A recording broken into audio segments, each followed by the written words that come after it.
and the flame is the sound of the other people in your home screaming. The world, the room that you're in, everything looks bigger. You're Rosa in a child's body, at once like able to move, but also not able to exactly control what's happening around you, even to control yourself. Um, and you can see demons sort of, leaping in the fire as it jumps from like one to the next. You know that down the hall is where brother lives. Down another is where your two young baby infant cousins that were delivered a few weeks ago are at. Um, and you can hear your own scream in your voice coming up and filling the rooms. You can hear aunts, uncles, mother, father, um, as the flame consumes them. Out the window, you can see a few of the Vidachi men of your family fighting in vain against inquisitors in white coats. Um, their blades drawn, they're dueling, um, but they're not being given the honor of a duel in response. When there's an opening, there's the inquisitors are happy to draw a firearm and shoot a duelist in the back, or do whatever it takes to bring the men down.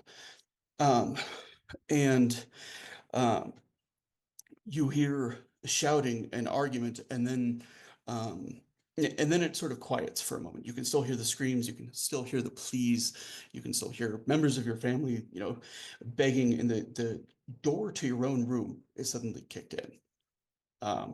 You see a man there, you see a priest, but he's not wearing the white that the other priests are. Um, and there are already like marks on his coat from like where fire has caught him and burned him. Um, and um, he reaches in and just sort of like scoops you off of the bed and like lifts you and carries you close. Um, and rushes down a stairwell. You see for a moment there's kind of like a timber that falls, and he turns and like his shoulder and part of his face catch the burning flame, and he just sort of stops just long enough to like pat it out, but you can see where like the skin is still burned. Um, and rushes you towards a door. It's a door out the back way, like the Inquisitors have not yet found it. Um, and it's like the servants' entrance, all of the, as well as like the entrance where the priest came when they had to like arrive discreetly. Um, and you recognize the face of this particular man as a man who many times came at the request of your father and of your family to talk about forgiveness or to provide confession or whatever. Um, you simply knew him as Father Tio. Um, and he sets you down, and there's kind of like a whole hedge maze and everything outside of the back of your home. You guys were on the mainland of Adachi as opposed to one of the islands. um and he just pushes you towards it, and he's like, run, no matter what you hear, run. um and from that position, kind of as you're having the dream, you can hear voices that you remember hearing as a child. You can hear them but because it's a dream, your mind is suddenly like front and center at the front of your home, watching as this man with his burned face and his burned coat rails against the man standing out front, the one that's in charge of them. The lead inquisitor is marked by a hammer that he carries in one hand. It's designed to look like the prophet's cross, so marks him for his position. Um, and the priest who carried you, um, he says, Theos is a god of forgiveness, not punishment. Sorcery is a sin, but like any sin may be forgiven. There is no evil which places a soul beyond the redemption of Theos. And the Inquisitor stands forward, and he has a book in one hand. It's not the Bible, or the Bible, or the book of the prophet. Sorry, but he lifts the hammer, and he points it at the priest, and he says, "Your mercy would damn us all. Sorcery is a sickness that must be burned out wherever it has taken root." And punctuating that is like the screams of children, those that were not able to escape, those that couldn't be gotten to in time. And the young um, Angelina is sort of scooped up by arms that she now recognizes as the arms of Wilma Prost. And her mouth is covered in a by the face of the woman who's carrying her. Like, she doesn't wear fright, you know what I'm saying? But she's concerned. Um, she's scared about the two of you being discovered, and she's whispering in your ear, like, shh, shh, we have to be quiet now. We have to be quiet. Um, and the Inquisitor, he holds up the book that he'd taken from the house. And he says, "This book is a text of Mad Queen Marietta." He says, "The most foul Lorenzo who ever stained the coast of Adachi." He says, "It is proof of the evil being done in this place." He says, "And I need offer no other." And he turns and he hurls it into the fire. Um,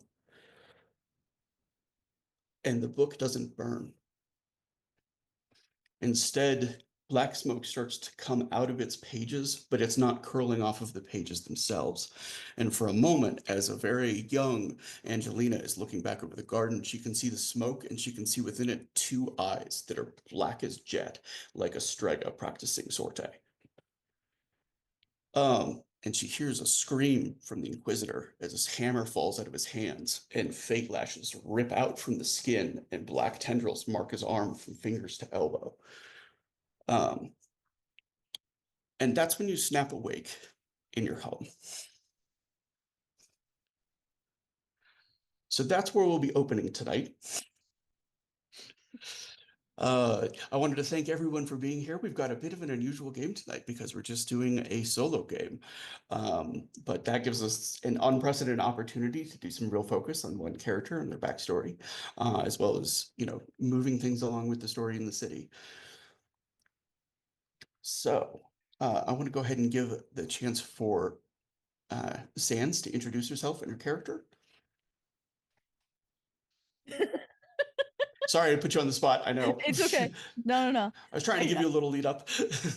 No, I just read chat. I was like, oh, oh. So hey y'all, my name is Sans. I also go by Sarah. You can find me over on Tangor Productions, working with the Scarred Adventurer to bring stuff and things eventually. I'm currently working on a script actually to kind of update everybody on what's been going on. And I think that is it. Oh, besides that, you can find me here on Tuesday night as Magic, on Thursday night, running the Fool's Gold campaign, on Saturday night as Captain Big Al. And I think that is it.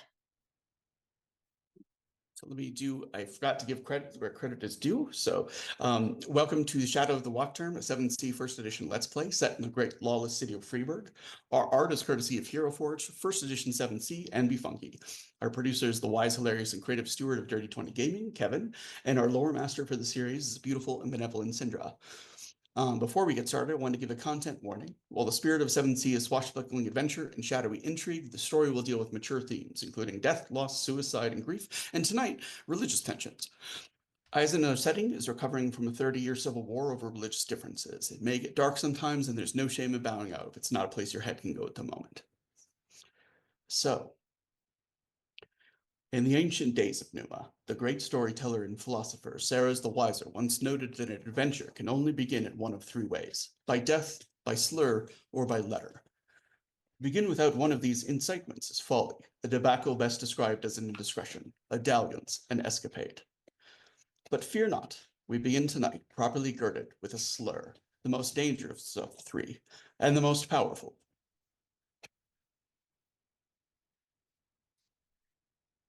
The noise that actually wakes Rosa is a thump against the side of the little shop where she's fallen asleep.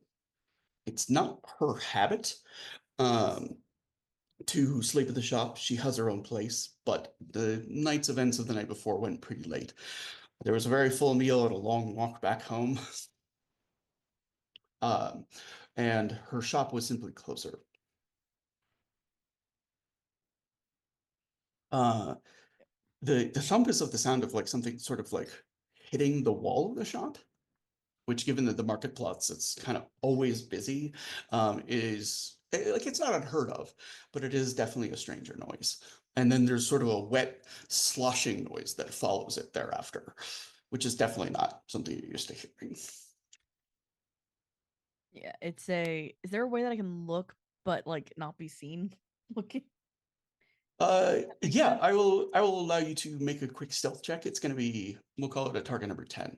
I can't imagine a Vidachi woman picked a shop in which she has no exits and Yeah, no way yeah. to look on anything from the outside. So what would that be? Wits? Uh yeah, it'd be wits and criminal. Okay. So how many dice? Your wits is a 3, right? Yes. And your criminal is a 1, so Yeah. 4K3.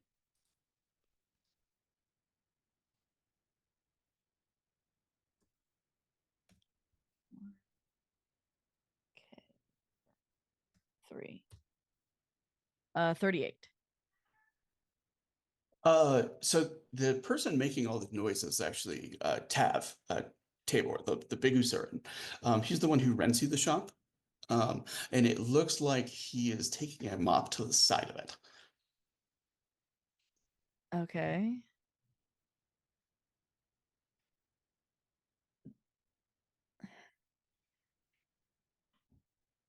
Yeah, she'll kind of like peek her head out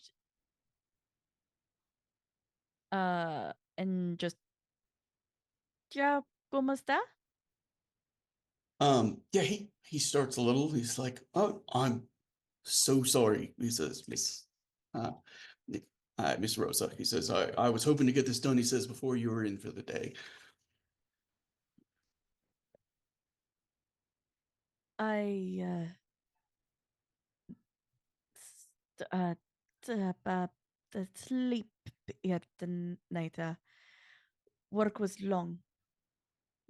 He says, I'm so sorry." He says, "I was just hoping." He says, "to get this done." He says, "without anything disturbing you."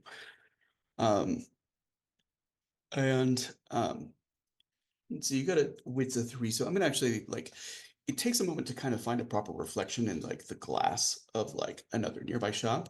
Mhm. Um, but you can actually see that something's been written on the side of your wall. Yeah, then I'm coming out and looking at it. The word is hexe, which is Eisen for witch, and beneath it is inscribed a hammer. Seeing the word and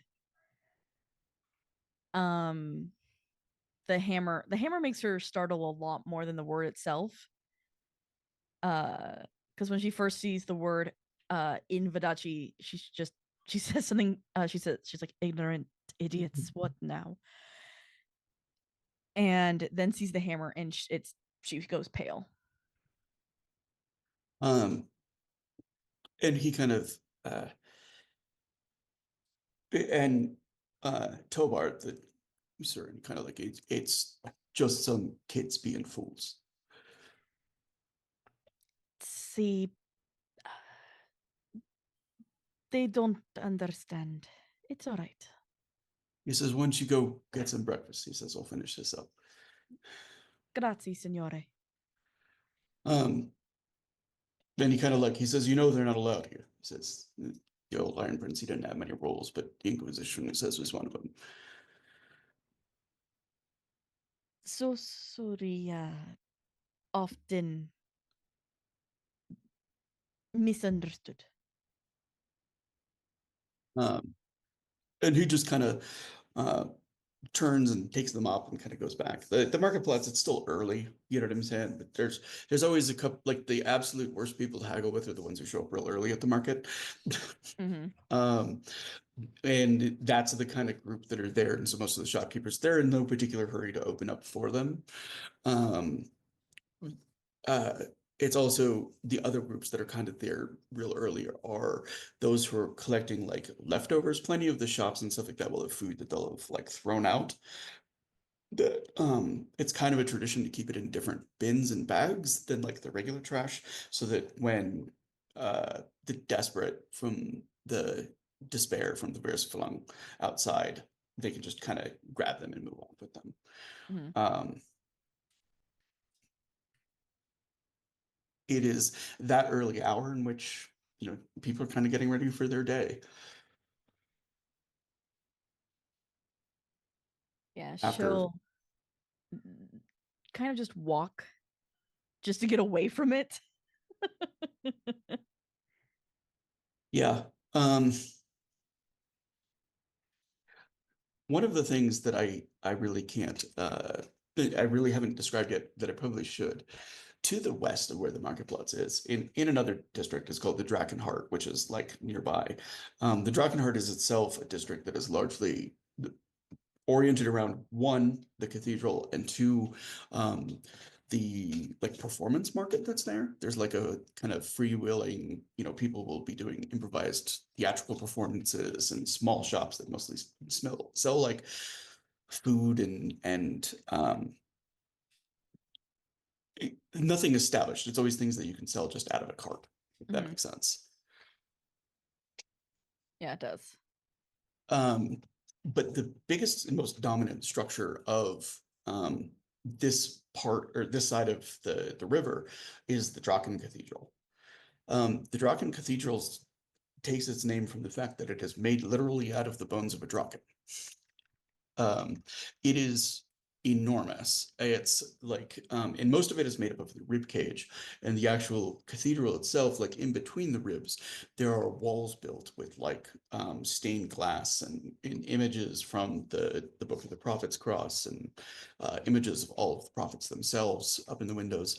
The cathedral itself is where the Iron Prince was put to rest. And the thing that's always kind of struck about being in it on the occasions when you choose to go there is that it always makes the priests look really small and it kind of always makes them look insignificant in as opposed to like many cathedrals in Vodacce in which like the pulpit and everything was just sort of big and overwhelming and like surrounded by statues and everything to kind of give it an even greater sense of grandeur. There's like nothing that can be done in the Draken Cathedral that makes those priests look large compared to the cathedral itself. Mhm. Um, and no matter how much ornamentation it's given, like the actual bones of this huge Draken are always sort of more magnificent. Um, it begins tolling as you're on your little walk around. Um, and I would like you to go ahead and make a wits roll. 3K3? Yep.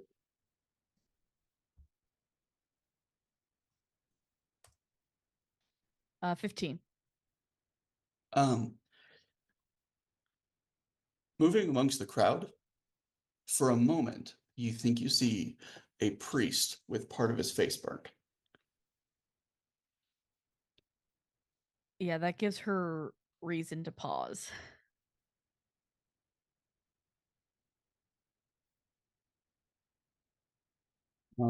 He's dressed in, it's like like the brief moment that you saw it made it look like he was still like very much a lay priest, like the lowest denomination, the fathers that would give sermons and be seen in the community and stuff like that. In the Vatican Church, there's a lot less of like kind of like a street preacher idea than there is in like the Objectionist Church. The Objectionist Church is very firmly, we don't need churches, we don't need priests.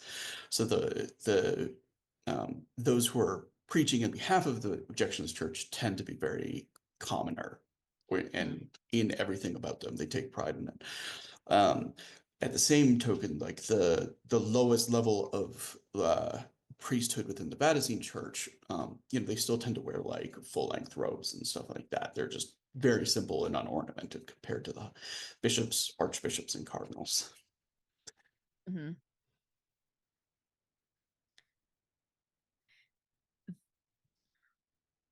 She's going to not stop because she doesn't want them to like stop her and start asking questions, but at the same time, she's just going to basically her path is effectively a very large U now at this point of I'm going to see if this is who I think it is, and then I'm just gonna turn back around on the next block and walk back to my shop. I will have you make another stealth roll to completely get like a good visual. And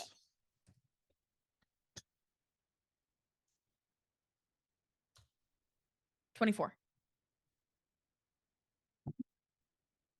It takes a little bit. Like he's one of like the slightest men you've seen in a long time, and you also remember him as having much more hair.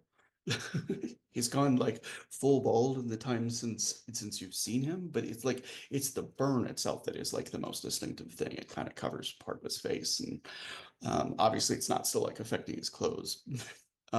It's been years in the interim since then. Um, and you hear him kind of it's at one point where you see like some like young child is kind of like looking up at him, and you overhear the kid go, "You're not Father Wessels, who's the priest in charge of the cathedral." And he like kneels, and even though it's like fully 20 feet away, you can like hear his knees crack as he does so. You know what I'm saying? Yep. But he like kneels down. He says, "No, no, I am not." He says, "What is your name?" At like just his Eisen is still Vidachi accented. Does that make sense? Um Yep. he's fluent, but he hasn't spoken it or been in the country so long that he's gotten rid of his accent. Mhm. And she kind of like bounces on her foot, and um the mother kind of like, "We don't talk to priests," and she pulls the daughter away, and he kind of the the reaction that goes across his face is like, I don't want to say like full heartbroken, it's just like pained. It's something that clearly like troubles him, you know what I'm saying, but also not something that he thinks is like unreasonable. Does that make sense? And he Yeah. just sort of like stands and he bows in deference to the mother. You know Hmm. what I'm saying? That brief moment of interaction is all you need to see to kind of like be sure that this is the same person. Yeah. Um, she will. She takes a moment as she's kind of turned the corner, and it's just like, yeah, I'll go back. I'll go back. Oh, I'm gonna regret this, but I'm going back. And she turns around and walks up to him and Padre Tio. And he kind of, he tilts his head a little bit, as though that particular name he hasn't heard in a long time. Does that make sense? Hmm. And he turns and he takes in like, that your dress is like very Vidachi and cut, you know what I mean? Hmm. And he bows his head. Uh Uh, he says, he says, "Father Theodora." He says, "And I cannot make your face at the moment." Um, and in full Vidachi, so that I can drop the accent. Sure, sure. um, Signore, I don't know if you remember me. I was a child last time you saw me. Um, he he just like offers an arm, so that the two of you can like walk together. Mhm. And she Uh, accepts. yeah, you had never really realized from your nightmare like how old he was at the time that he carried you to safety, but he's definitely like, almost a decade older at this point, and he's thin and lean. Mhm. Um, he says, "You must have been in my congregation," he says, Vidachi. My family welcomed you into our home. Um, he says, "I have served," he says, "three different families," he says, in Vidachi. He says, "But," you kind of like pats, he says, "You are young," he says, "You called me Father Tio." He says, which he says is only, he says, the young children get to do that. He says, "So I think," he says, "it must have been in the Lucani estates." I don't know. Layer doesn't actually know. Yeah, you're Angelina Lucani Oh was yeah, your family's name. yeah. See, my name then was Angelina. Um, he I no says, longer go by that name, but "I think I remember a conversation with a very young Angelina who was concerned that she was going to oblivion." see, there was that fear.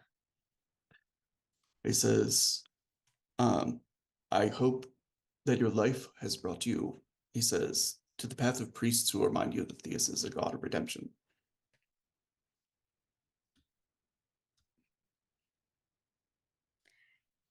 Ah, he. And she kind of takes a moment. I won't lie. Getting to church has been much harder since coming to Eisen than it was when I was a child. He says, if you would like, he says, I'm happy to offer you confession. I don't believe you have enough time, sir. He says, um, he says, Theus gives us all the time we need.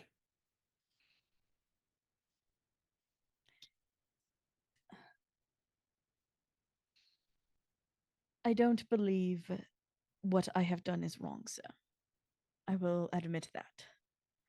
He I says, the first step, he says, he says, the first step of redemption, he says, is always uh, regretting one's trespasses. He says, some things are necessary. He says, even sometimes, he says, the taking of life is necessary. He says, but it is not the wrongness or rightness of our actions, he says, but the regret that we feel for them, he says, which brings us closer to Theus's love.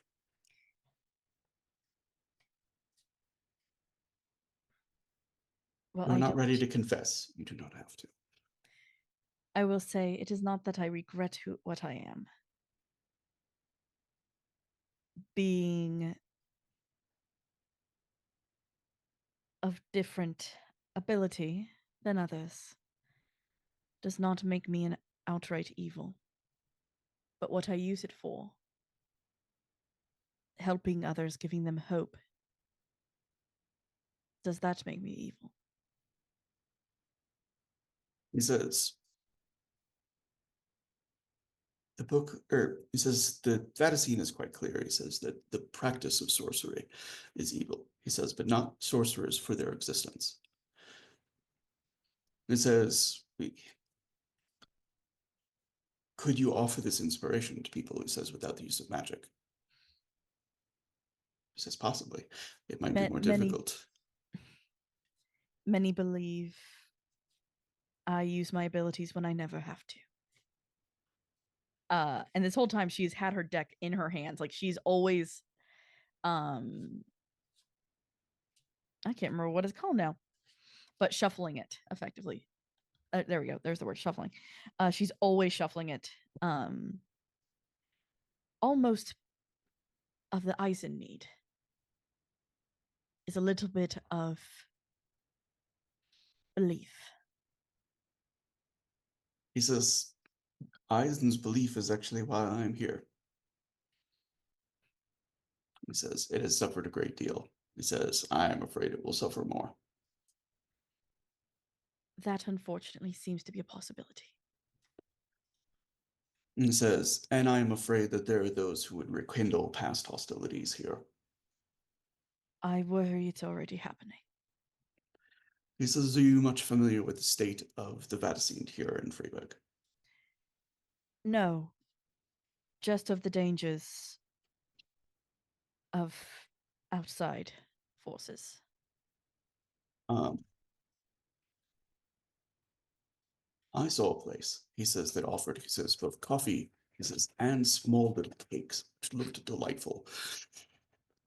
Says, could I entreat you, he says, to the luxury of both? He says, to join me. He says, it would be my delight. Grazie.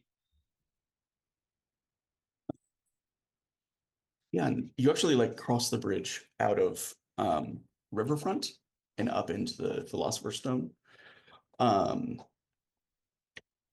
and the place is like a small it's just called Cafe or Cafe, with the crescent spelling of like Kaffe, right? Hmm. And there's a little bit of like Castilian slash crescent design to the shop itself, in that it's like more open so that people can sit and watch traffic, like foot traffic as they go by and stuff like that. Coffee itself is a Crescent export. It's rare and expensive. Um, and so both of the coffee itself and like the shop with like its little confections and stuff like that, both of those are definitely like a more expensive treat. Um, and he, there's like small tarts and all sorts of like very Montaigne sugary confections. The Montaigne are the kings of the world when it comes to let's put sugar on a lot of things. um, and also like a lot of artistry and like just the creation of it. So every little cake, even if it's like a small thing, is still like almost a shame to cut into, is the idea. Served with coffee, which is like there's like whipped froth atop it, and Mhm. and he takes a seat like outside where there's kind of plenty of like foot traffic going by. Give me a wits roll.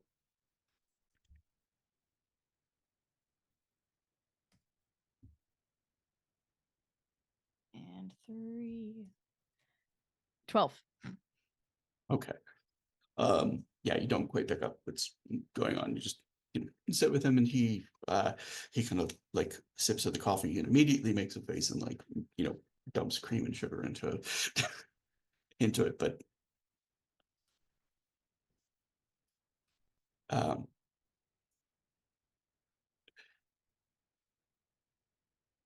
says, he says, recite some events, he says, he says, an urge, he says, to put certain things into context. He says, it's only, he says, so I can keep in my own mind, he says, the ordering of it. He says, not a presumption, he says, that you are unfamiliar with events. He says, the last Hierophant, he says, was in Montaigne discussing the open practice of sorcery in Montaigne when he suddenly died of the plague with no witnesses. He says, an event that has certainly, he says, roused suspicions within the church, he says, and prompted the invasion of Castile into Montaigne, and in turn, he says, the invasion of Montaigne into Castile. In the absence of the cardinal assigned to Montaigne and the Hierophant, it was the Cardinal of Eisen itself who chose to go into Montaigne to represent the church's interest there. It says the open practice of the Vatican Church has been forbidden by the emperor, but that has not changed. That has not stopped the people from continuing to worship. He says, but that leaves Eisen in a particularly precarious position because its cardinal is now absent. And in the wake of the 30 Years' War, it needs a cardinal more than ever. Someone to steer the most vitriolic members of the Vatican Church away from those tendencies and to reach out and make amends within the objection.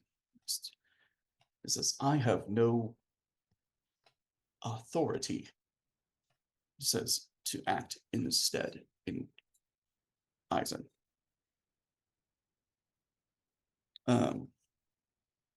But I am a cardinal, which is just under the Pope. Mhm. Like from an organizational standpoint, like there are maybe 6 or 7 of them. Does that make sense?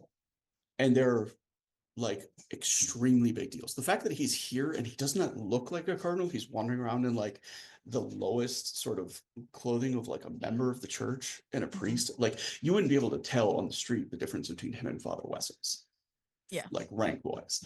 So the fact that he's here at all, and the fact that he was that highly ranked, means that he was well on a sort of pathway towards political power at the time that he risked his own life to carry you out of a burning building. Yeah. Um, it says, um, there is no one appointed above me. He says, I do not have the right to confer upon myself the cardinalship of Eisen. He says, and I would not think to do so with the cardinal alive. It says, Erica and I are old friends. And says, and so I think of it as a manner of looking after Eisen while she tends to the needs of Montaigne. Um, However, long ago, I crossed a very powerful man. He says, a man who was also a cardinal. He says, a man who very much wishes to see the Inquisition alive and well in Eisen and everywhere else. Um, he says, so I have found that a certain amount of discretion in my travels and my goings on is necessary. I would not accuse a cardinal of the church, he says, of hiring assassins to kill another cardinal without a lot of evidence.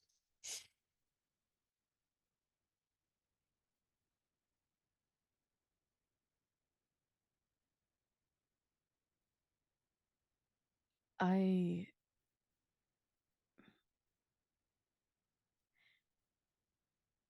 I will admit my abilities are not fully able to see death.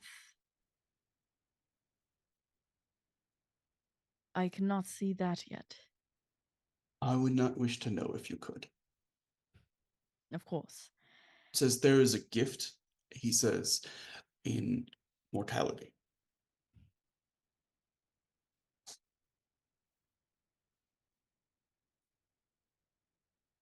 I can identify if someone is upset with the cardinal. Oh, I'm quite certain, he says, that people are upset with me. Uh, he says, but I also believe, he says, there are many others who see things the way that I do.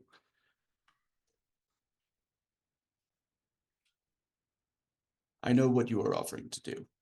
He says, do not use your sorcery on my behalf, please. I think it is generous of you to risk so to do, he says, but I believe what I say. He says, I believe that sorcery is something, he says, that was put on earth to tempt us.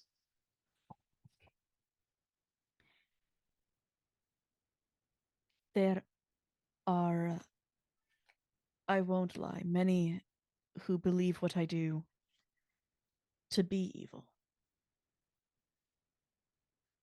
But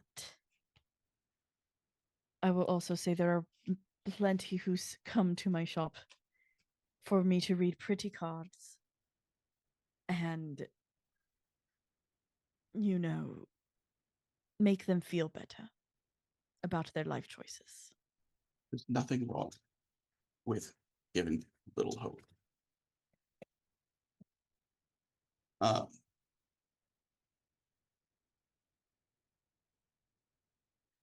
he says, and I am certain, he says, that much of what you do is about hearing what it is that they need to hear. Mostly, yes. I give others hope. That is what I mostly do.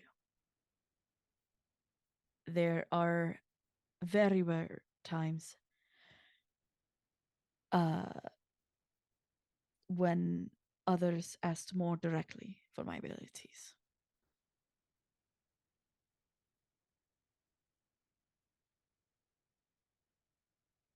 Many times the Strega and Vidachi came to me, he says, asking how it was they could both obey their husband as prescribed by the prophet's book, and not use their sorcery as also prescribed by the prophet's book, when often it was their husbands asking them to perform the very sins that they sought forgiveness for. He says, and disobedience was itself also a sin. I wish I'd had better advice for them at that time. He says, because in truth, he says, the sin there is with Vidachi. He says, and not the Strega.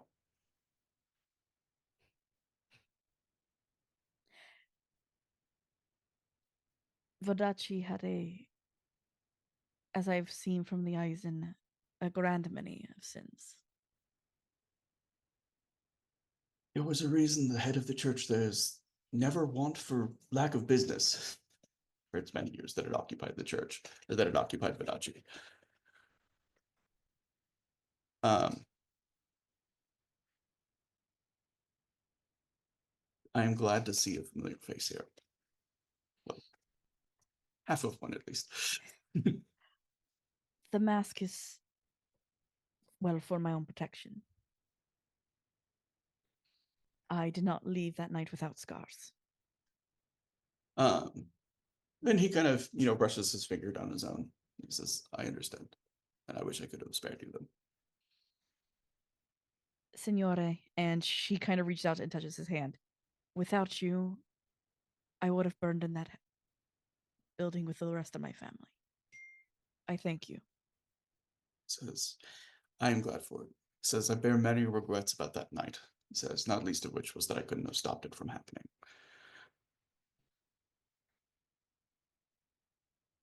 Unfortunately, hate runs deep. He says, the man, he says, bearing the hammer that night, he says, was not yet a cardinal. He says, um, he has become one since. He says, and the head of the Inquisition before the Hierophant caught the plague.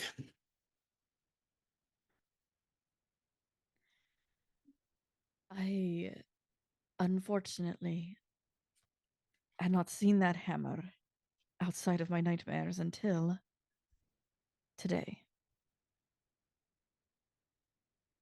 He says, someone is acting. He says, on behalf of the Inquisition here. I believe possibly I had the Eisenword for witch painted on my shop alongside the hammer that had been carved into it. Says, that is troubling. Says, I don't believe that Father Wessels would have the steel, says, to do such a thing himself. He Mm, says he is not the sort of man, he says, who would have ridden with the Inquisition, but he is the sort of man who would have quietly applauded it.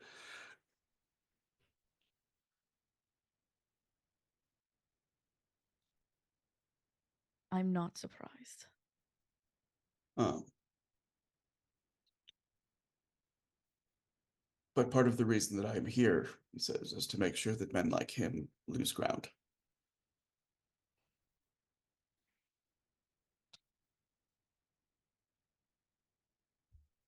I hope then that you are successful.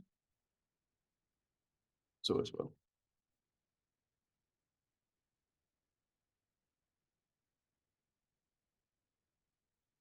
Um, he says, I do have, he says, a few other things to do today.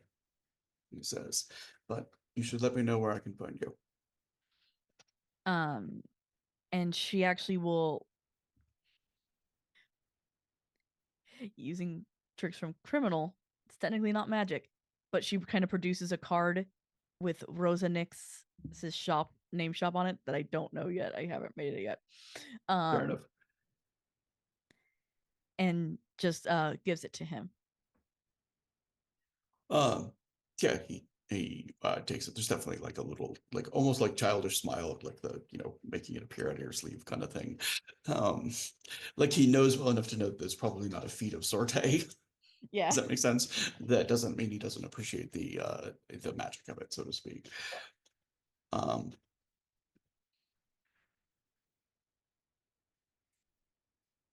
After I got saved, I learned that sometimes telling a good story is better than telling an honest one. um, he just smiles at that and he says, "There's a lot to be said." He says, "For learning the craft." He says, "The influence that it can make."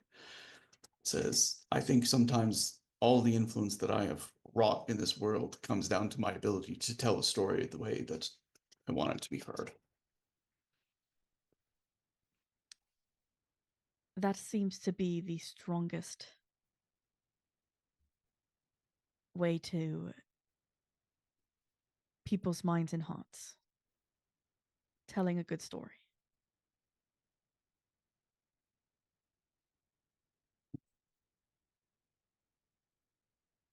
He rises. There's again kind of a crack bone as he does. Um, he's already paid for the food for the both of you, and he's finished his, but like only taken like a bite out of like the tart. Uh, you're not sure if he's like leaving the rest of it for you, or if it's just not to his taste, or you know, Mhm.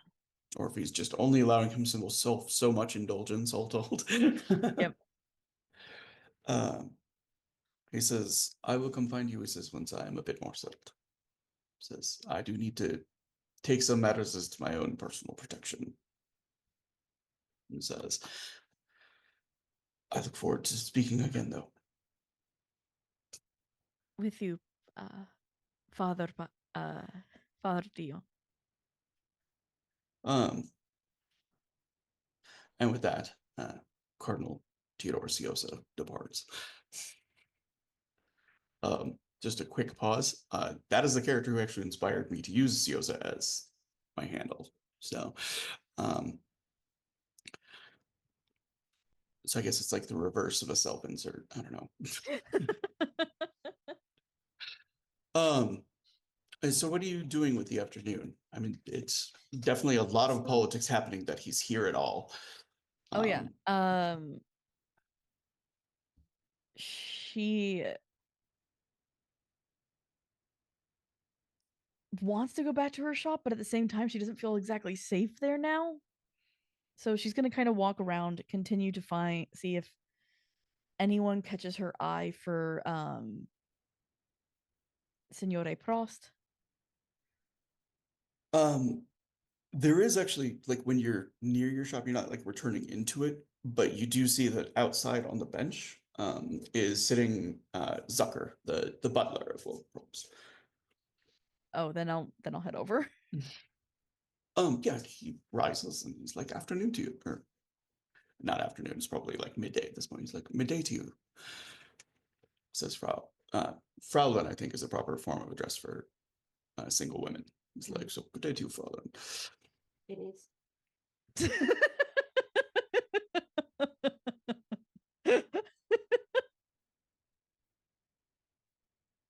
Um, and he kind of, you know, the side of your building has been newly whitewashed. It's still wet and everything, but Mhm. uh, you know, Tav's solution was just cover over it. But Easier that way. he says, "Do you have some time?" Si, signore. Uh, would you like to come in? He says, "That may be easier." He says, "I have a number of matters," he says, "in regards to the new council." He says, "to discuss with you." Ah, si, si. And she opens the door for him to come in.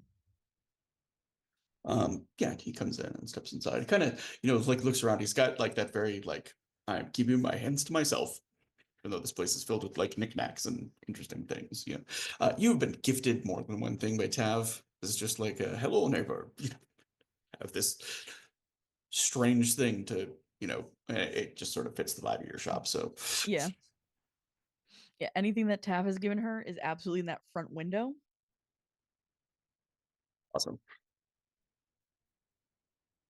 Um, Zucker, whose real name is Rutger, by the way. Zucker actually translates to sugar, and there's surely some sort of story as to how he got that nickname, but he has not yet shared it. Wilmot does not seem the type of person to nickname anyone in their orbit sugar. So, Yeah, that's absolutely a question that she has. She's just not asking yet because part of her does not need to know that answer. Um, and he's like, you know, he's an incredibly neat man. Like all of his clothes always look pressed. He always looks like he shaved 3 minutes ago, no matter what time of day it is. And he sort of, he's like, "I feel a little, I don't know as I should sit at that table as that's where your business is. Do you have a couch or something where we can?" And she looks around and there's only two chairs and they're both at her table. And she just like Understood. Goes. And he just kind of moves into it, looking a little bit like, hmm. But um, he says, so he says, I have brought with me a notice for the Hall of Records, signed by Wilma Probst herself, that you are to be turned over the deed of any building under a certain value, which is to mean that it's been abandoned by its owners and its deed is no longer valid. She'll be able to create a list of deeds for you that match that particular um, set of circumstances. He says, understand, he says that here in Freiburg, he says there are a great many buildings, he says, which are occupied, he says, but are not legally owned by the people occupying them. He says, so while the whole of records, he says, for the most part, struggles to have up-to-date records, they may not be so. You may find that some of the records you've been, or some of the businesses that have been listed are not unoccupied.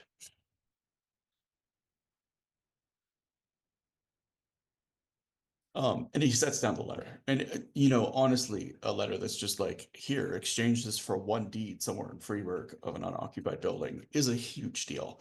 Like, at minimum, that's probably worth 4 to 5,000 guilder. Mm-hmm. Yeah, she takes it. I'm imagining she does have like a book that she keeps like everything safe in, or like really important, and like that's what she puts it in. He says, may I ask, he says, do you have much experience in bookkeeping? No, signore. Says, nor accounting, I assume. No, signore. He says, then I would suggest also, he says, looking for an expert on those things. He Uh, says, si, signore. um, as well as some consideration to what type of business you would like to open.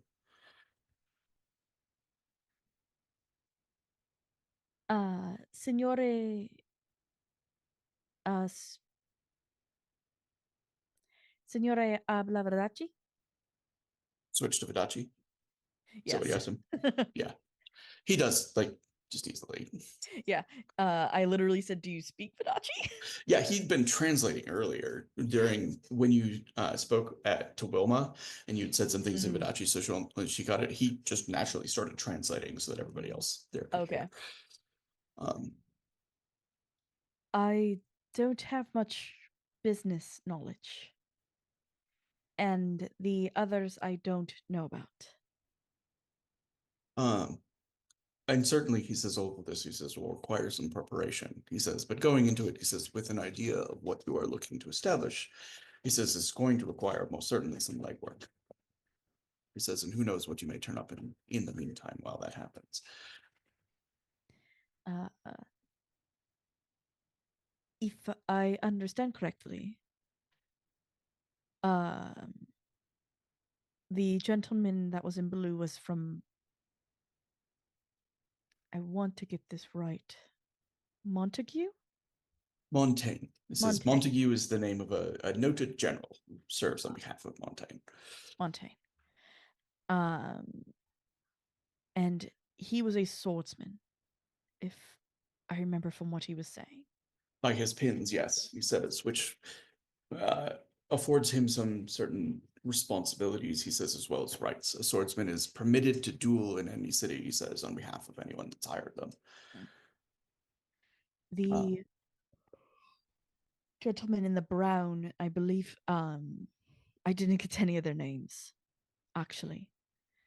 Um, but strength, I believe, was his card. I don't quite know what that means.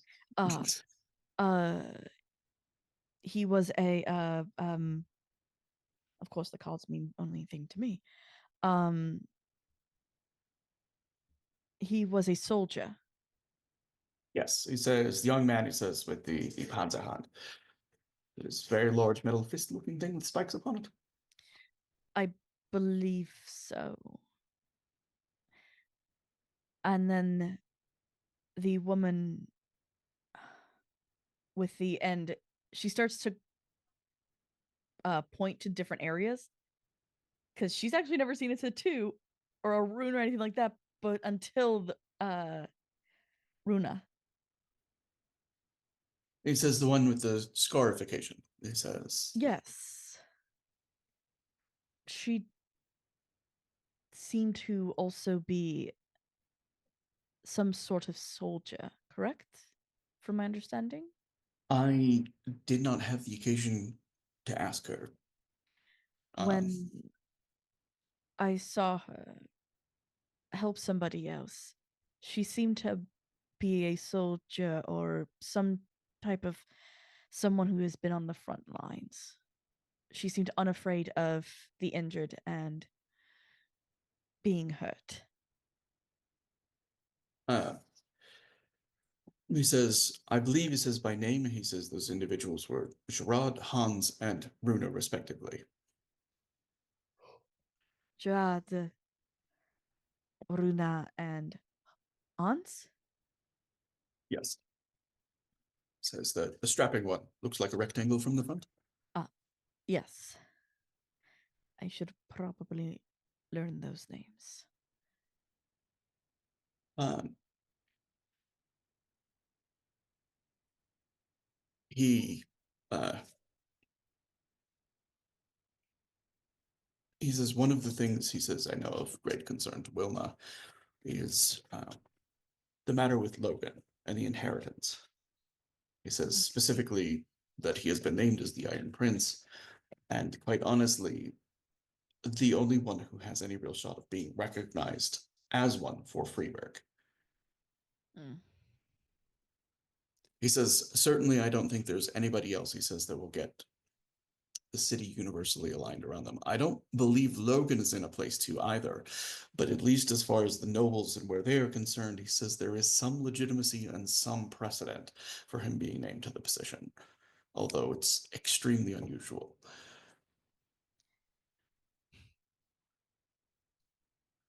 I believe it was Logan who Rosa first talked to, right?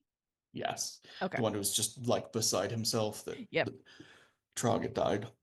Yep. From my understanding, it seems to be that a man fearful of leadership is generally the best leader, right? That's that is a question. It says there are those who are averse to responsibility.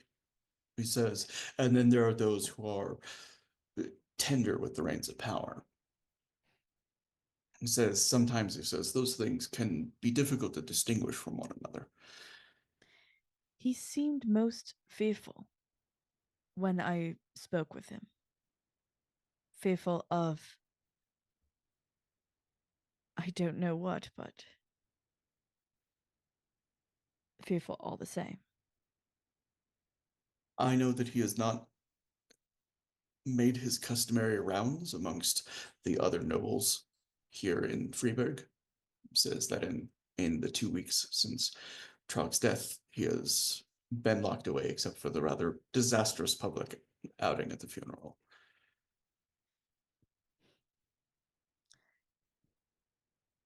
I wonder if he is too afraid for the role then. I I have my assessment of him, he says, and I'm concerned about coloring yours. He says, but if you'd like my opinion of him, I'm happy to offer it. Just understand that my interactions with him were limited.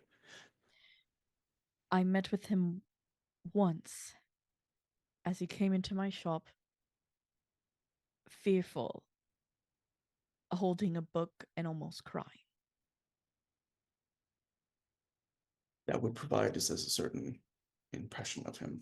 He says, I can at least offer you a perspective on what he was like outside of the events of tragedy.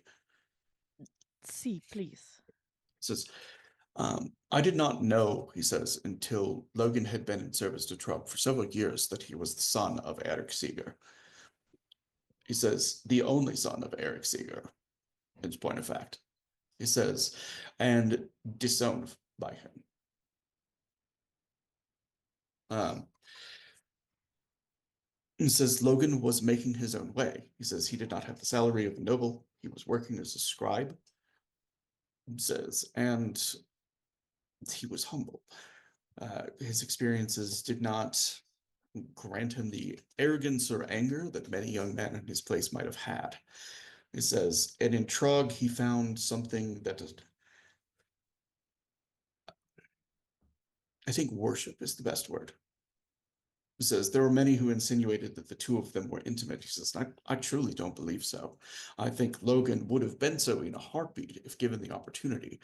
He says, but I think far worse than that. He says he was kept distant and on a pedestal, and Logan was incapable of perceiving his faults.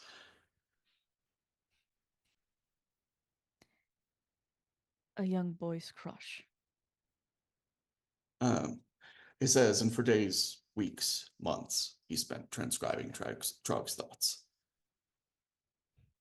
And it says, I never once heard Trog, he says, attempt to spill his philosophy in casual conversation with nobles. He says, yet many times I heard Logan trying to make a convincing point to other nobles about the things that Trog believed.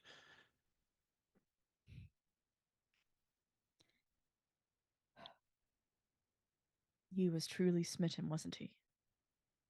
Truly smitten, he says, with a besotted nihilist, which is about as hard a crush as I think one can have.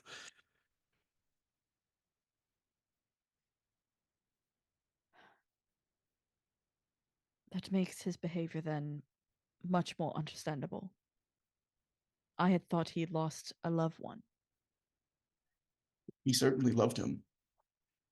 Well, I'm not sure if Trog was capable of loving anyone else at that point, though. I, I sound extraordinarily harsh upon the man who says Trog is somewhat mysterious to me. He says, I see the many things that Wilma does to keep this city afloat. He says that Trog is indifferent to, or sometimes resentful and angry about. He says that she is interfering with his grand experiment.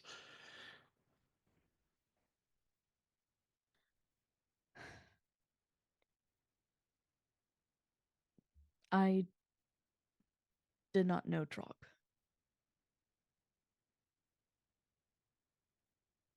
I have met many men who fashion themselves as scientists, who consider the conducting of an experiment in a controlled environment, he says, and the discernment of its results, he says, to be a calling as important as religious itself.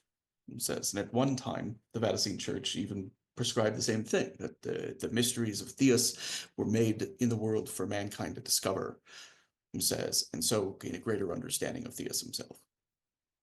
Says, Trog is the worst scientist I've ever met. He has made an entire city his experiment.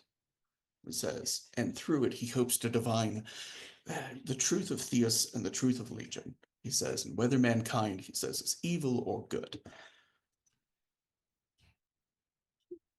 He says, and anything that interfered with that experiment sent him into a rage. A man so bent on science that he lost his mind. I can't even truly say that he fashioned it as science. He says, but certainly he says it's an experiment, certainly a matter of philosophy. Um, One he was uninterested in criticism of.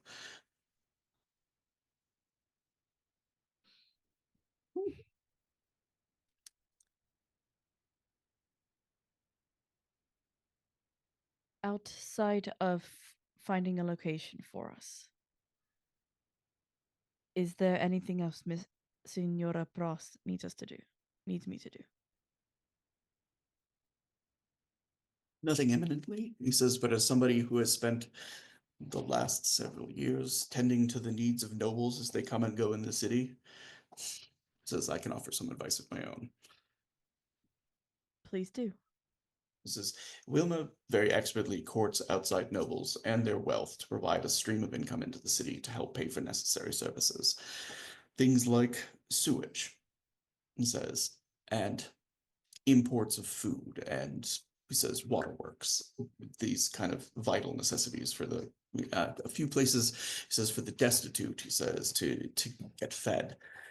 Um, All of these, he says, are on the backs, he says, of providing whatever entertainments to visiting nobles, he says, that we can come up with, whether that be jennies, drugs, good food. Uh, I am often charged, he says, with the acquisition of those things. He says, I have had to make a few unsavory contacts to do so, says, but in service to what it serves, I am happy to do so.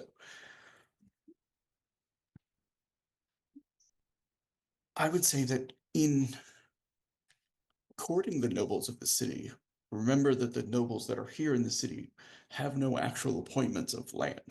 Their power comes from outside of it. He says, and any claim they make within the city to power is purely that, a claim born of their arrogance. He says, and yet there is an entire class of nobles here in the city which like to make such claim.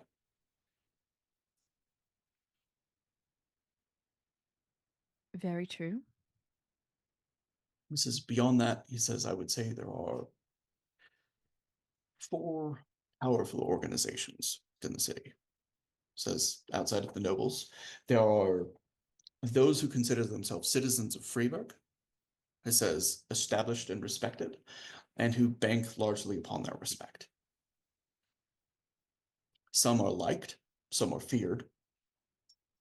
It says, but regardless of their social status, their nobility, or their wealth, they are respected. Thirdly, there are obviously the merchants, many of which owe more allegiance to Vendel than to Eisen. He says, and equal as many who have backing from powerful members of Adachi families. Most of those keep their connections quite quiet. Uh, he says, fourth, he says, would be religion itself. He says, the war of the cross may be over. He says, but the Eisen are deeply passionate and deeply religious people. He says, they have not forgotten the church. He says, they are just greatly dissatisfied with it. Says, and last, and most certainly not least, he says, would be the criminals itself. Says, in many ways, they are merchants themselves, um, providing the things that others don't wish to be associated with. If there is one thing that you could do that I know that Wilma would appreciate, it says it would be finding those responsible for the slavery dealings that are going on in the city and putting a stop to it. But that is a complex question. Very. I have a few connections, he says, with the criminals of the city, and I know that the presence of the slavers enrages some and makes wealthy others. They are a dividing issue. I am not surprised. Just as Strega are a dividing issue as well.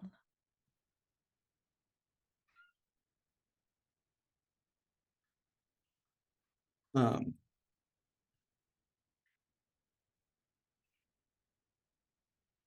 Beyond that, I would say the only thing I could suggest, he says, is in your search for allies. He says, don't put out the Knights of the Rosencross. Says Dietrich Proust is a fine man. Says a bit stern. Um, he says, and if you need some suggestions as to businesses and which ones to open, kind of like pats his arm, like doing the thing where he's like tapping as he thinks. He says there are a few people, he says, that you could take advice from in that regard. He says it might be wisest, he says, to seek out a few people who are either influential or wealthy, he says, and see what they feel the city is in need of. Hmm. You might be able to win influence with them at the same time that you establish something which continues to generate income.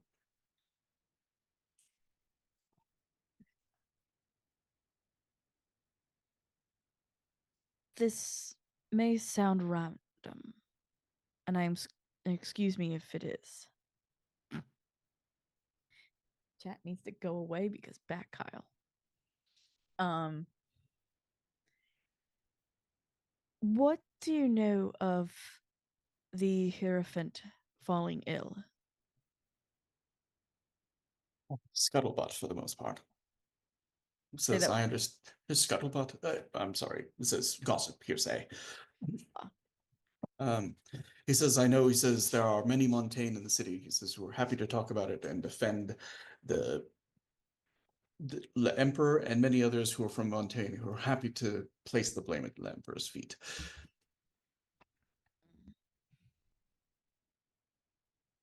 Um, I know this. There have not been any outbreaks of white plague in over a century. He says, and an outbreak that struck only a single person seems quite unusual to me. See, I there is a cardinal in town. There's a what? Yeah, she says it like that too. Like, like of course, like He says you Cardinal know. Durkheim has returned. Uh, no. Um, is his last name Siosa? Yes, Okay. Uh, Cardinal Siosa. says one of the Vodacci cardinals. See. I don't know him by reputation. Uh, he is from where I used to live a very long time ago, and he is a very good man. That is quite hopeful. He says Father Wessels is well-meaning, I think, but perhaps a bit more severe than the town needs right. Uh, he might be a very good person for you to meet. I well, I would just be taking his drink order, but I'm happy to let Wilma know that he is in town. Uh, it might be another contact for her. I will make her aware so that she can prepare an invitation.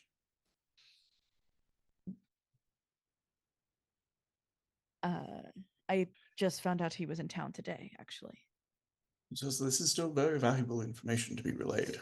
He says the Cardinal is an extremely important individual. Says, and their sway will stretch well beyond the cathedral itself. Yes, that is my hope. Although it didn't seem that the community was welcome to him. Well, he was also out of game. He was also very much trying to hide that he was a cardinal to everybody else. Oh yeah, Yeah. yeah, Rosa, right over her head. Um, um, I hope. Well, I hope they were not rude to him. It says I understand there are some objectionists that would likely be willing to do some violence upon a cardinal simply for the fact that he bore that title.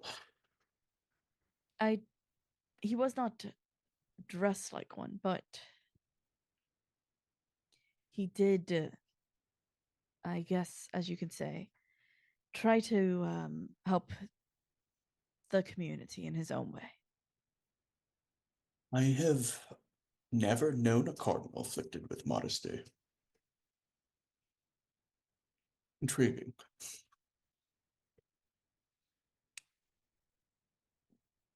Then it does sound like someone that uh, Senora Prost should know.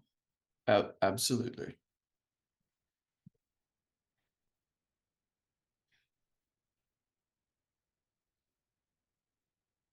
And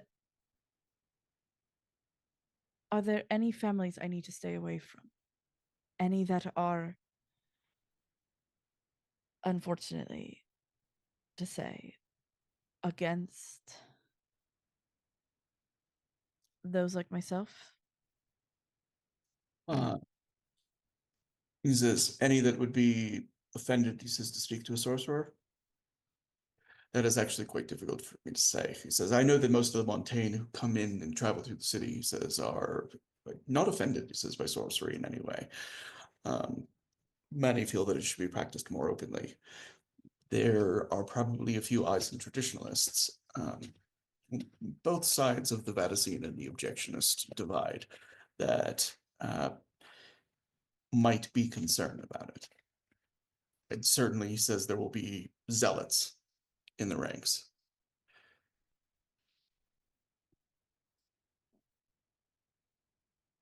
It is unfortunately a question I have to ask. Of course.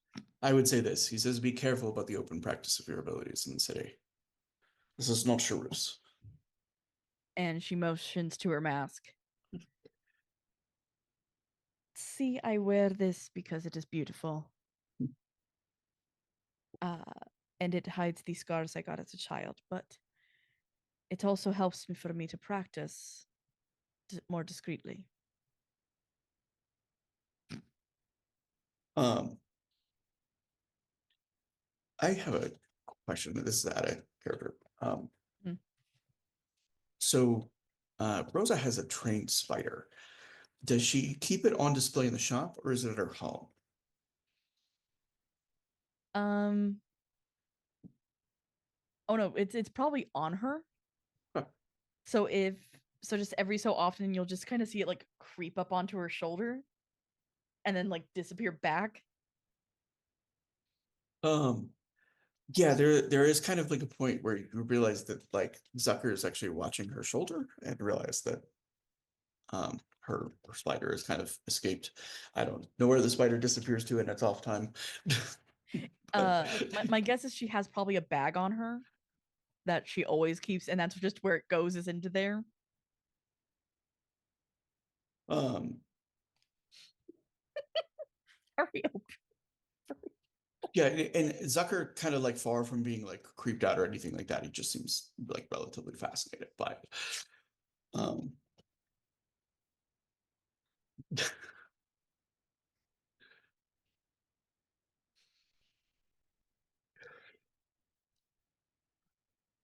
he says, I'm sorry, he says, I grew distracted, he says, by your guest.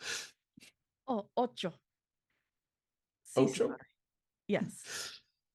Kind of like he laughs at the name. He says, well, he says, next time you're at the city hall, I will make sure to take 2 orders for dinner instead of one.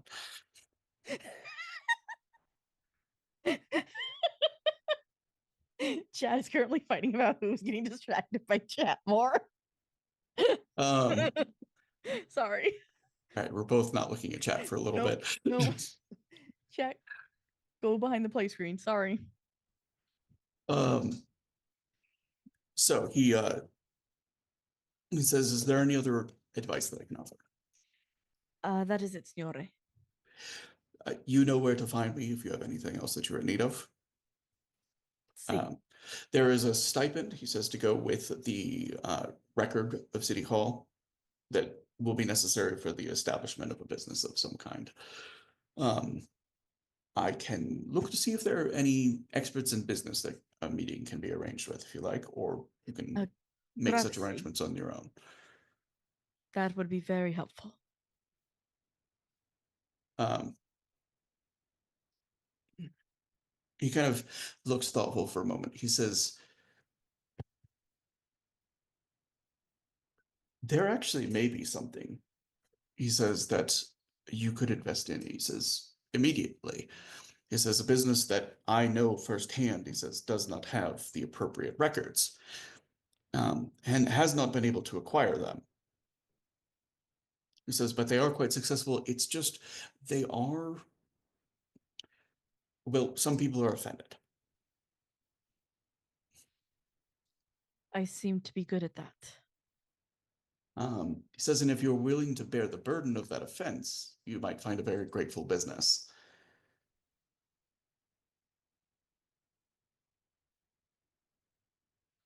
In? Just a second, getting the name of it real quick.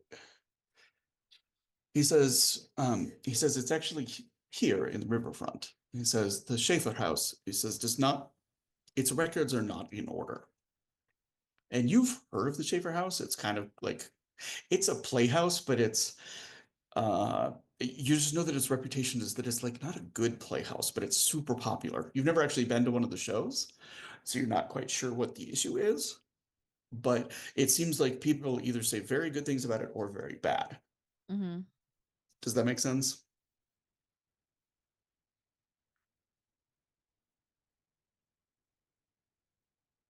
So Um,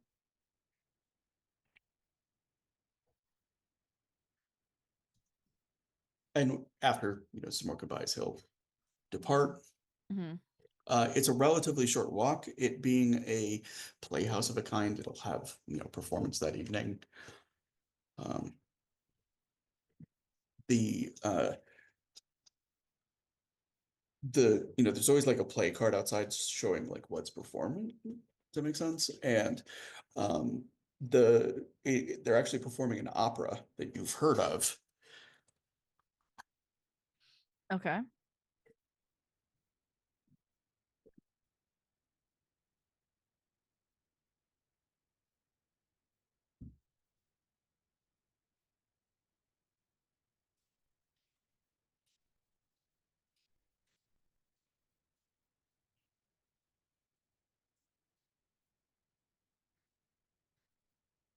Yeah. Okay, so it's the particular opera is called The Song of the Nibelungen. Um, it's up to you if you think your Which one is character it again? has. It's called The Song of the Nibelungen. Yeah, no. Okay. That's one she hasn't. It's one of the more popular Eisen operas. It's been exported to Montaigne and Vodacce. We didn't exactly catch on in Vodacce, mostly because the Vodacce are very offended when operas are not in Italian. Yep. And you were a little bit young to be appreciating opera when you lived in Vodacce, so Yeah. uh, so uh, the tickets are stupid cheap for an opera, though. Like this is very much a commoner's performance. You quickly gather, Hmm. just by virtue of the price of it. If like first off, it's in the riverfront, which is very much oriented towards commoners. And second off, it's like when you actually like are around the building, what it looks like is like 8 or 9 homes that were like built so close that they actually touched, like townhomes, that they then knocked the walls out and built a playhouse inside. Okay. So it's definitely not going to have like the acoustics of like a proper opera hall by Yeah. any stretch. But you're kind of like surprised to see their lines outside, waiting to get in. It looks very popular, which, from an investment perspective, Is this place good. is definitely making money. Yeah. Um, the uh, there's plenty of food and drink being sold when you go in.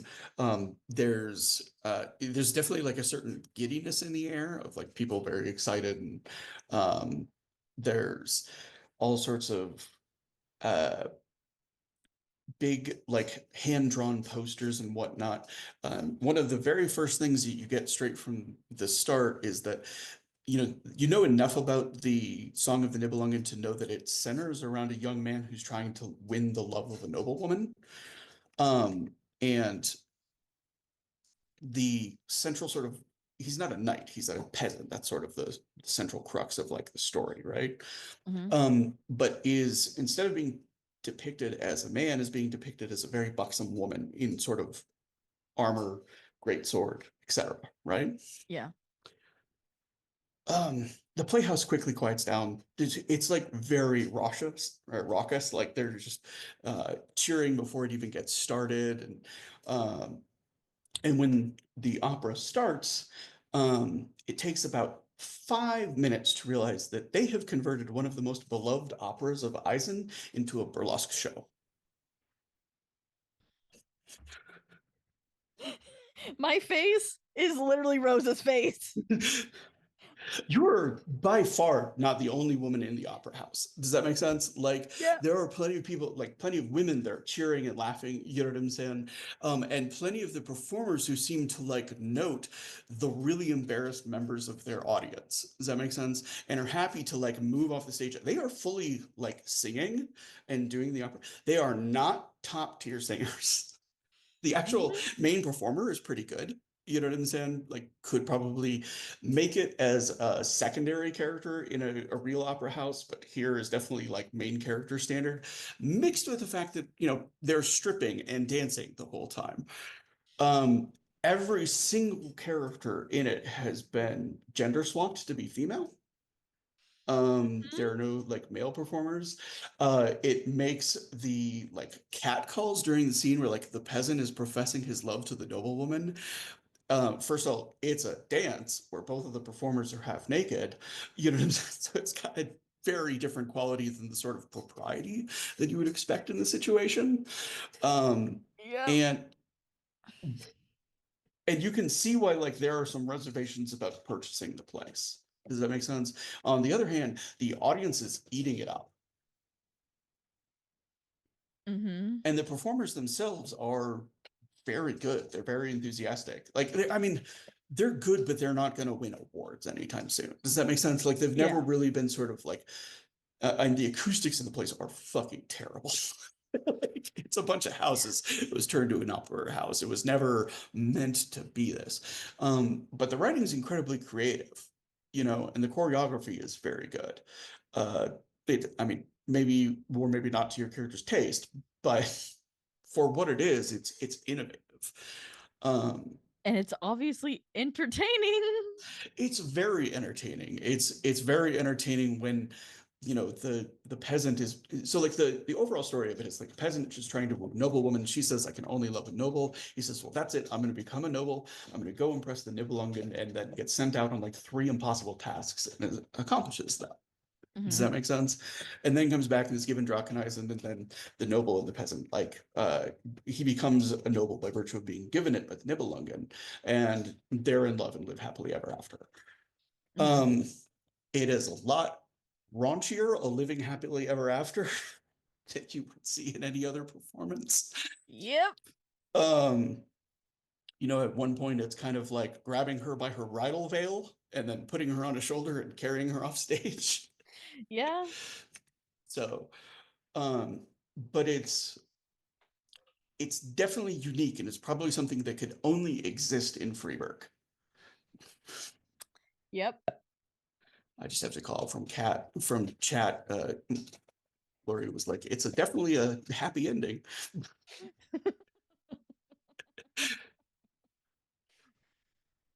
Oh. Yeah. There's like watching it and realizing what it is. Of course, like the Vidachi in her, it's like I can't believe they just ruined opera. But as long as she's been in Freeburg, it's a okay, they ruined opera. Cool. But like where they're going from there is definitely doing some interesting things. They've ruined opera, but they've also like this is the only performance you've ever seen with female performers Yeah. of an opera. And most stage plays would be entirely male. The fact that this is entirely female is unique in and of itself. Mm-hmm. Kevin got me.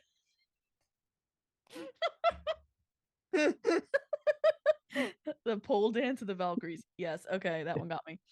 I like they didn't ruin it, they made it better. Yep. Yeah.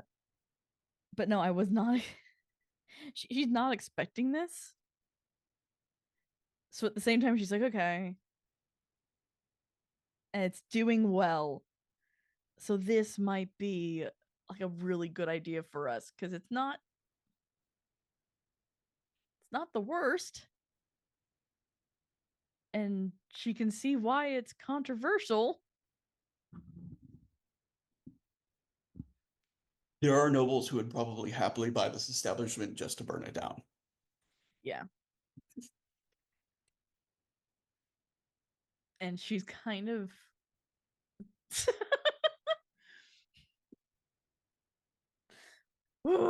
yep, chat, you gotta go away because I can't focus. Um, no, she's like, yeah, they would like she can see why they do it. So she's kind of also at the same time kind of agreeing with them, but at the same time she's wondering if they could put in some certain rules that might make it a little bit better.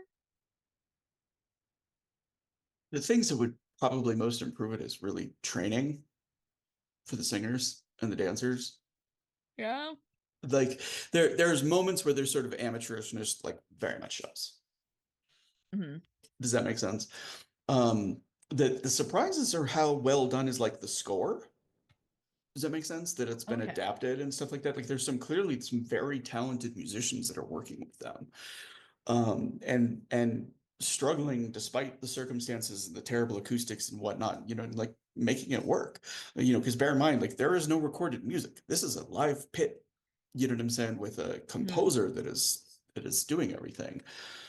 The other thing that you're getting is that um, you can make out the man that's in charge. I'll give you a free, or not free, but like go ahead and make a Stapes roll with Resolve, Hmm. Okay, as so it's usually the easiest way to find the actual boss of the place. me trying to figure out how I do this. Did that work? Nope. Says I got a 0.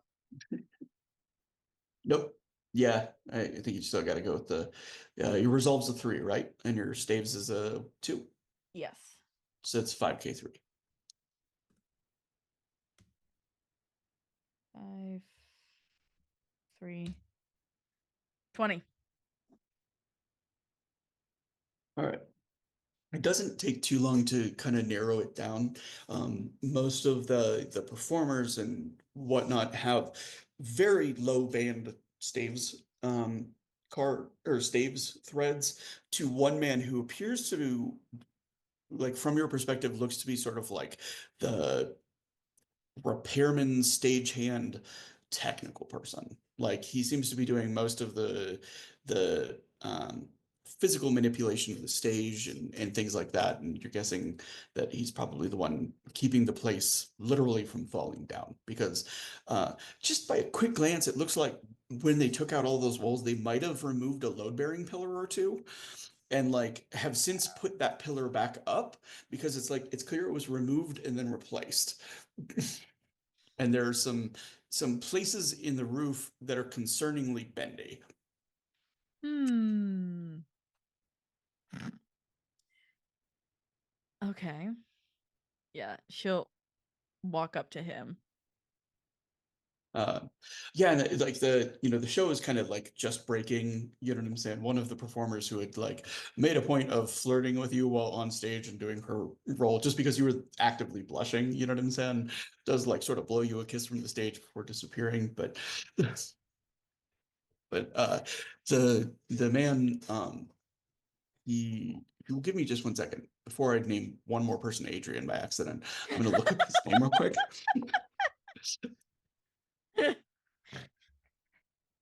You're not doing the ABCs? I thought it was, and then I messed that up. So um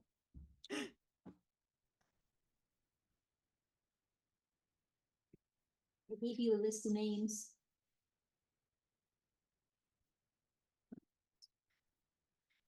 Fantasy name generator. It's my best friend. this is a character that actually has like a stat block, so Okay. I just wanted to grab the actual name before I crossed it out. Um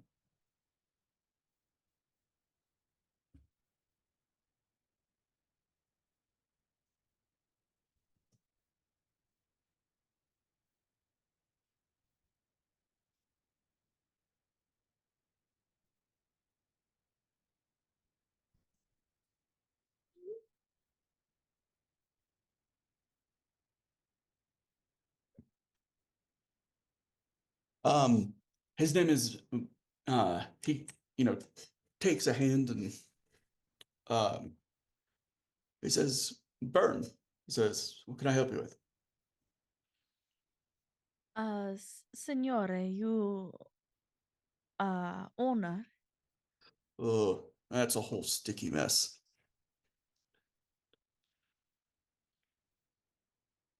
go on. Oh, it says, well, it was a bit of a situation. It says the old landlord, uh, may he rest in Legion's hellfire forever, says was a bit of a bastard. He says, when he died, he says all these houses, he says, well, they were one step away from being condemned.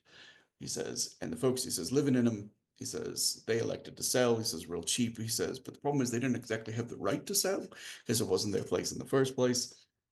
By the time all of that got sorted out, the Schaefer house had already been built and was doing performances. Hmm.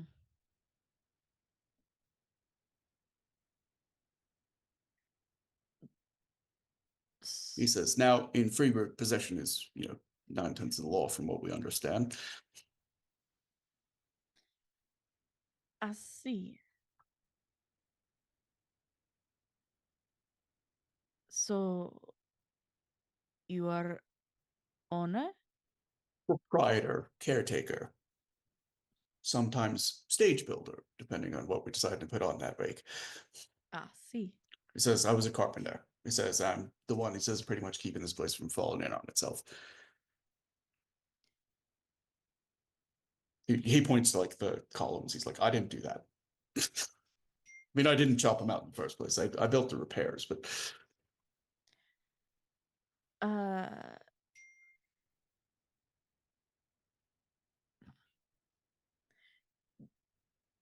do you speak Vadachi? I speak Eisen and very bad Avalon. I see. Ah, and she's trying to figure out how to say, like, I may have a way to help you. Um, and he kind of he's like, do you need a translator? Si, signore. He kind of like whistles. He's like, Veronica, get up here. Like one of the performers, a Vidachi woman like yourself, like all the bearing and manner of a courtesan, although not an expensive one. Mm. Like like she's definitely like far better mannered than like a like Jenny would be. Courtesans are by nature like trained for nobles, and so they have a certain propriety and stuff like that. But she's definitely like filled with the post-performance kind of adrenaline and everything. Mm-hmm. And she's just barely gotten back into a shirt when Yeah. she comes over. uh, so very loose ruffled shirt that's not doing much to contain the cleavage, the skirt wrapped around her waist, and she's just kind of like, oh, a new performer, like leans in and pecks your cheek, and she's like, you are so pretty. No, signora. Uh, And she habla. immediately switches to, oh, Vadachi, I love, it's so nice to hear the language. Si, signora. I'm so sorry to bother you. And Rosa just drops right into it.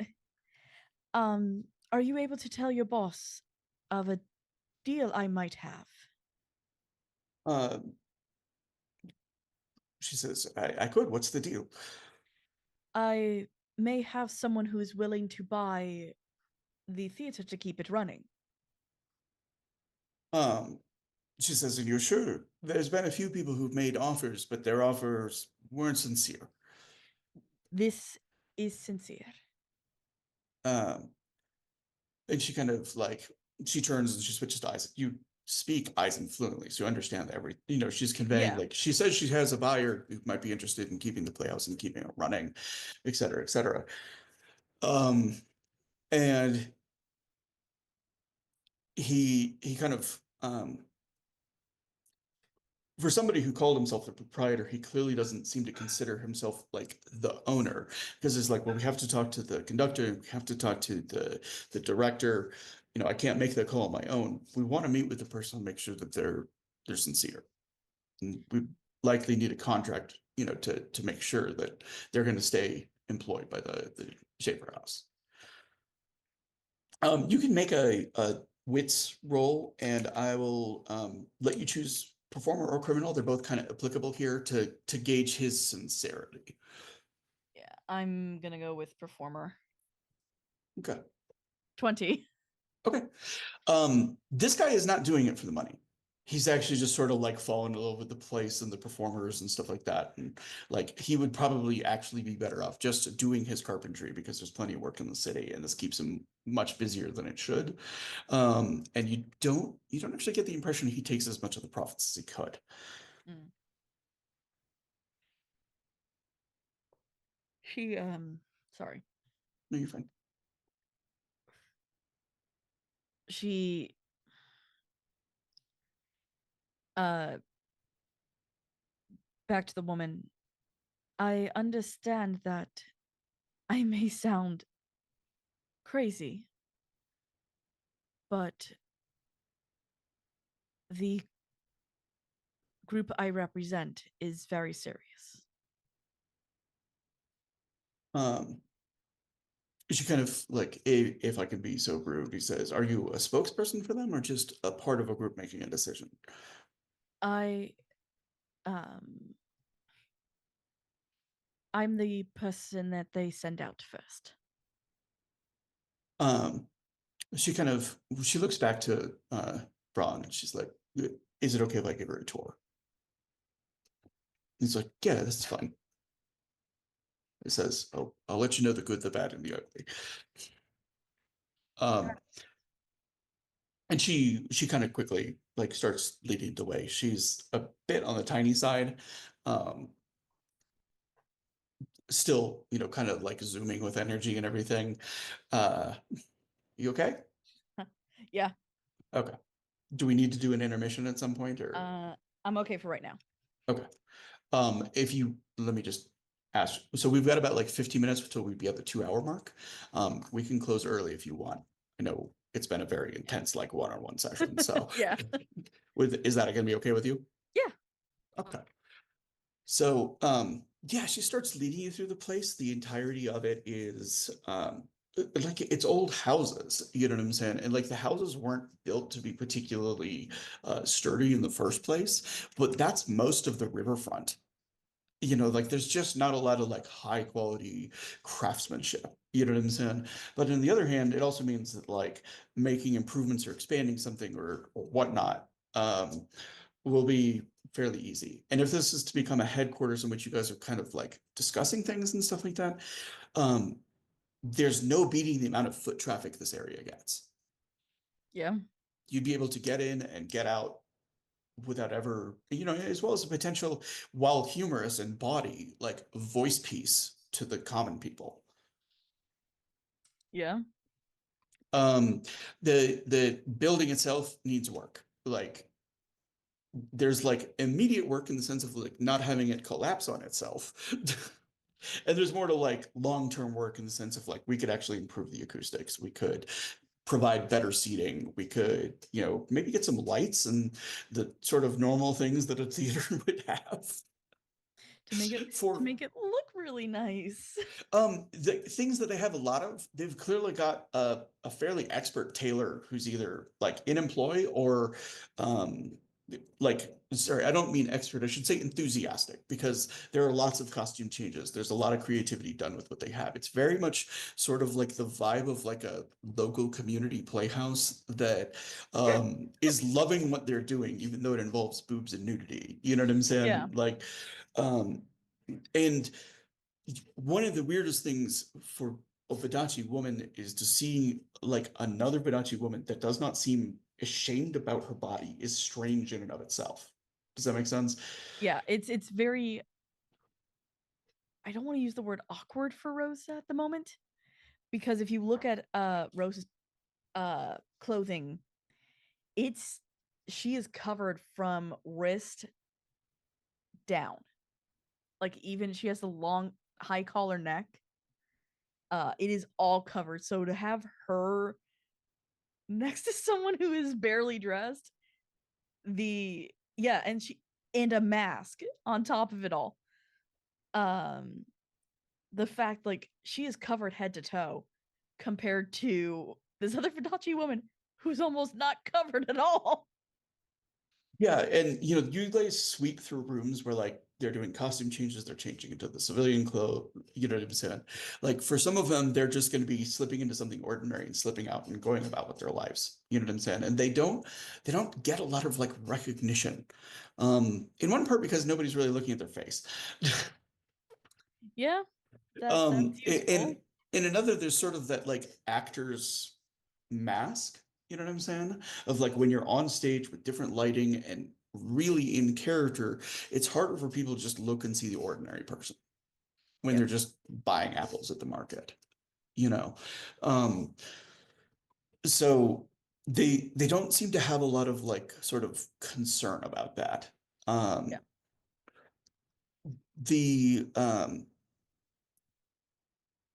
one of the really remarkable things that you notice when you go backstage, the woman who was doing the lead part of the Eisen, um, who was playing the noblewoman, it's not until she's off stage and in the changing room do you realize that she has a prosthetic from the knee down. She was doing full burlesque dancing and everything like that, and it was nigh invisible.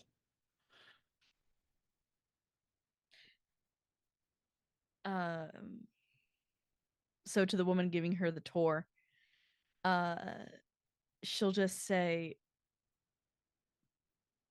about the woman who played the lead, your lead actress was very good. Please give her my regards. Yeah, and she kind of like she just, like performer voice like booms across through her like, Frederica, she really liked you. Just points at you, and like the ice woman kind of like gives a wave and like, a bit of like a nod of the head, and just kind of continues like removing makeup and Yep. um the playhouse itself, like as an investment, it's definitely something that can be grown. You know what I'm saying? It's definitely also something that will turn over money, but also probably turn over some influence as well. Does that make sense? Yeah. Um, being what it is, I'm going to um, give it the ability. You guys will have the ability to like pick something if this is one of the places that you buy. Like there are other going to be other options. Yeah. And I'm going to kind of present them like between the games next time. Hmm. Um, but like the ability of this place will be to generate reputation effectively for the group, Yeah. or for an individual, or to generate negative reputation against somebody that they choose to attack with it. Does that make sense? Yeah. And it's Oh, actually going to be better at that than generating positive reputation. yeah. What Rosa is kind of hoping is if we can use this as a way to either spread, I hate saying it this way. I hate saying it this way, like misinformation to get what they want. Well, sure, it could easily spread disinformation, but it's also extremely capable of just creating slander. Yeah. You know what I'm saying? And like embarrassing somebody of power and prominence. Yeah. And getting away with it too because it's a play. Yeah. Um, So I think that leads us, they'll be happy to get everybody together for a potential meeting with the group. Bernbecker will give you his like location of his shop. He has a shop that's separate from the playhouse itself, Mhm. where if you just need carpentry or anything like that, improvements, expansions, he's kind of does it all. So um And do I? No, it's probably not been long enough that I have a card for Senora Prost. yeah, probably not as yet. Um So, in our Okay. last like 10 minutes, is there anything that you would specifically like to get done during this? We'll kind of move into some downtime since that's what we'll be picking up with everybody else too. No, mostly what she's going to end up going back to is going back to her shop, making sure she is doing readings. Um, and kind of getting, if anything, she's trying to prove herself as like what I do isn't evil. Because that the hammer on the wall is kind of like living in her mind at the moment. So I don't think there's a role or anything like that that can be done to prove things to you one way or another. Like I don't think there's something that she could do to do her job well. But let's do a panache and performer role. Okay, so 43.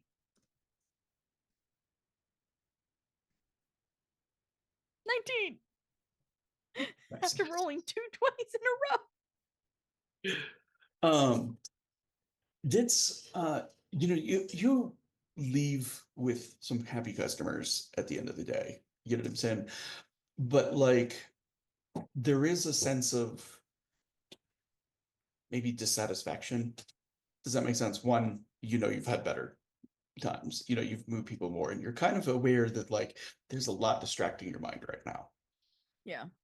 Between the nightmare, the concerns about the city in and of itself, these possible avenues of business, Father Tio's return.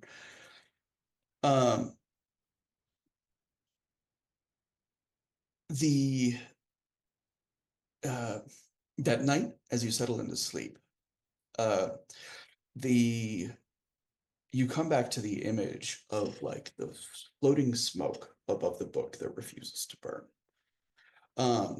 And tongs grasping it up and off of the mansion, or off of like the grounds outside of the mansion. You see it being thrown into a cask that is locked and that is, touched by holy water and vocations and invocations and exorcisms and, like being done around it. You see it moved to Numa, to the heart of the church, and then moved to Castile, and then with the threat of invasion, it being moved again, as you see it like in your mind's eye, being transported and carried into a city under a tower of bone. And the journal of Mad Queen Marietta being brought into the Draken Cathedral.